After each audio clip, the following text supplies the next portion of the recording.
Metro ದರ ಏರಿಕೆ ಬೆನ್ನಲ್ಲೇ ಕಾವೇರಿ ನೀರಿನ ಬೆಲೆ ಏರಿಕೆ ಶಾಕ್. ಏಪ್ರಿಲ್ನಲ್ಲಿ ಕಾವೇರಿ ದರ ಶೇಕಡ 3ರಷ್ಟು ಹೆಚ್ಚಳಕ್ಕೆ ಚಿಂತನೆ. ಜಲಮಂಡಳಿ ಆದಾಯ ಹೆಚ್ಚಿಸಲು ಇನ್ಮೇಲೆ ಪ್ರತಿ ಏಪ್ರಿಲ್ನಲ್ಲೂ 3% ಹೆಚ್ಚಿಸೋದಕ್ಕೆ ಪ್ಲಾನ್.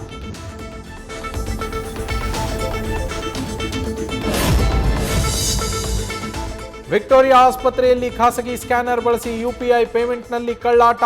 ಇದರ ಬಗ್ಗೆ ಅನುಮಾನ ಇತ್ತು. ತನಿಖೆ ಮಾಡಿದಾಗ 20 ಲಕ್ಷಕ್ಕೂ ಹೆಚ್ಚು ವ್ಯತ್ಯಾಸ ಕಂಡುಬಂತು. ಕಳ್ಳಾಟ ಮಾಡಿದವರೆಲ್ಲ ಗುತ್ತಿಗೆ ನೌಕರರು. ನ್ಯೂಸ್ ಫಸ್ಟ್ಗೆ ವಿಕ್ಟೋರಿಯಾ ಆಸ್ಪತ್ರೆ ಅಧೀಕ್ಷಕ ಡಾಕ್ಟರ್ ದೀಪಕ್ ಮಾಹಿತಿ.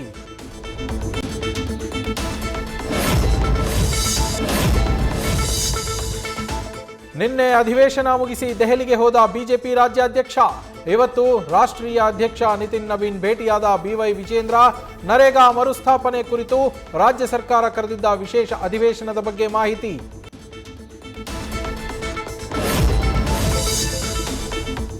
ಕೈಗಾರಿಕಾ ಪ್ರದೇಶದಲ್ಲಿ ವೇಸ್ಟ್ ಕೆಮಿಕಲ್ನಿಂದ ಬೆಂಕಿ ಅವಘಡ. ಬೀದರ್ನ ಹುಮ್ನಾಬಾದ್ ಕೈಗಾರಿಕಾ ಪ್ರದೇಶದಲ್ಲಿ ಘಟನೆ. ಸ್ಥಳಕ್ಕೆ ತಹಶೀಲ್ದಾರ್, ಡಿವೈಎಸ್ಪಿ, ಪರಿಸರ ಮಾಲಿನ್ಯ ನಿಯಂತ್ರಣಾಧಿಕಾರಿ ಭೇಟಿ, ಪರಿಶೀಲನೆ.